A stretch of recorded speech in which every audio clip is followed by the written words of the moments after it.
Honestly, the only thing I need in this country is a second job. If I get the second job, I would definitely be able to afford a car because I mean my income source would have increased and then my annual salary will increase too, so I'll be able to afford the monthly payments of having a car.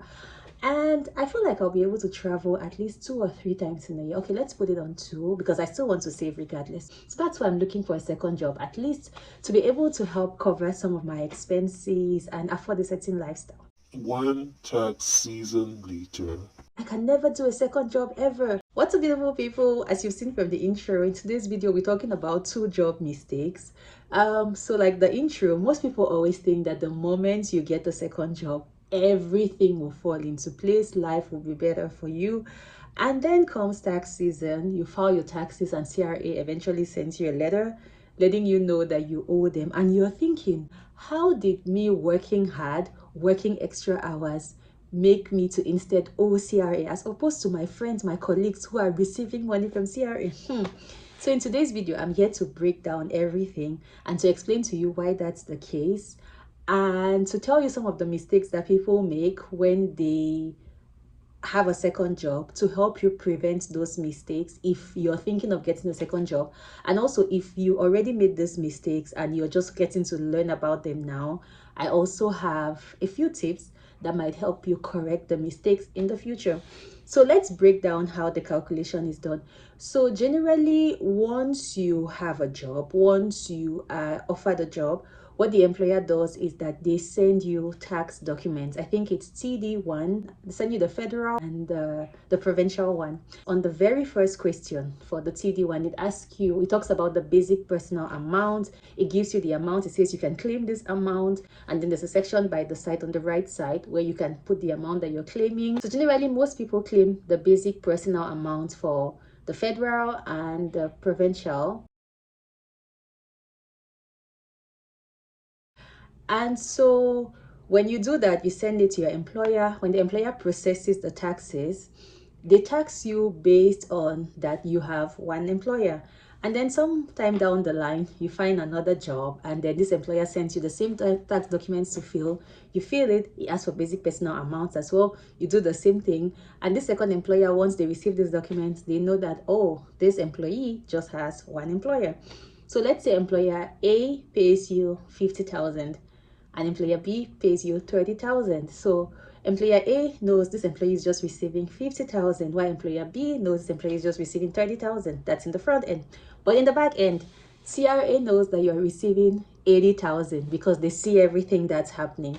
So when CRA is doing your calculation once you file your taxes, they don't calculate your income based on 50 or 30,000. They calculate based on 80,000, which is why at the end of the day, you would receive that letter from them letting you know that you are owing and you have to pay, because for sure the tax range that you were being calculated on was lower than it should have been, which is why you eventually received that letter asking you to repay money that you owe.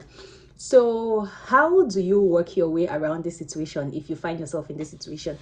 So the very first thing is the moment you are filling tax documents for your second employer, do not claim the basic personal amount. Or if there's already an amount there, on the second page is going to ask you if you have more than one employer. It has two conditions. There's one within a certain income range, another one that has a certain income range. Follow what it says, like go based on what your income is, check the right box so that you can be taxed appropriately. The second thing is that you can actually request that a certain amount be deducted towards the end of the second page. There's a section that asks you if you want the calculations to be based on a specific amount. You can do $25, you can do $30, you can do $40. It's not like when you do 25, just $25 will be deducted from your account, but the calculations will be done based that the only amount that you're claiming is $25. So for sure, your taxes are going to be higher than someone who's claiming the total basic personal amount. But then at the end of the day, when all the calculations are done, it might actually be in your favor, because since more taxes were deducted from you, then you might end up not paying the CRA at all, or they might give you a refund. The third option is for anyone who is already in this situation. For sure, the tax season is around the corner. we're already receiving our T4s and everything. And I'm sure there's someone out there thinking like, how do I do in this situation? The thing that you can do is to open a registered retirement savings account.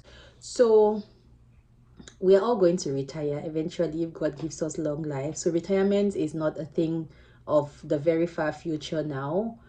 It's closer than we think. And of course, we cannot start thinking of our retirement in a year, in 2 years. It's actually now that we have the strength and that we have the energy to put certain things into place. So it's important to start thinking of your retirement now. And that's why you can take this time to open a registered retirement savings account. Use your RRSP to reduce your taxable income, because any money put into the RRSP is not taxed. So even small contributions can help to prevent repayment. So yeah, that's something that you can consider. If you're looking to open an RRSP, I would say the first place to start with is your bank. Just call your bank or go to the nearest branch to you. Tell them that you would like to open an RRSP, and then they'll tell you what you have to do, tell you what it entails. They'll give you general information. Another channel that you can use, or another platform, is World Simple. You can actually have an RRSP account with World Simple, but I would say that start with your bank, see what they offer, and then go with it. So yes guys, this is all I have for you. I've seen a lot of videos on social media with people saying that, oh, I had a second job, I didn't know, I ended up paying CRA, and then some people are like, I can never do a second job ever. And there's just mixed reactions, mixed feelings with regards to this.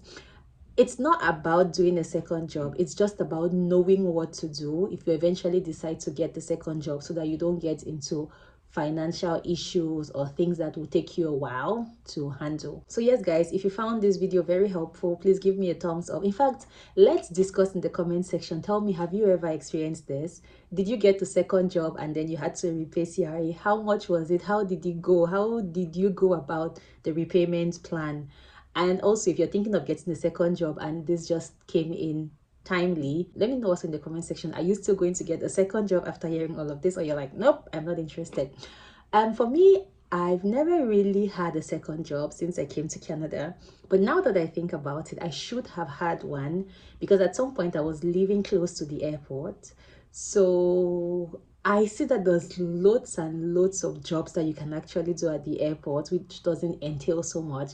And for every time I go to the airport, I'm like, why didn't I think about this at that time? I should have come to do a few shifts or a few hours every day at the airport, or maybe even a few times in a week. But anyway, you don't know what you don't know, right?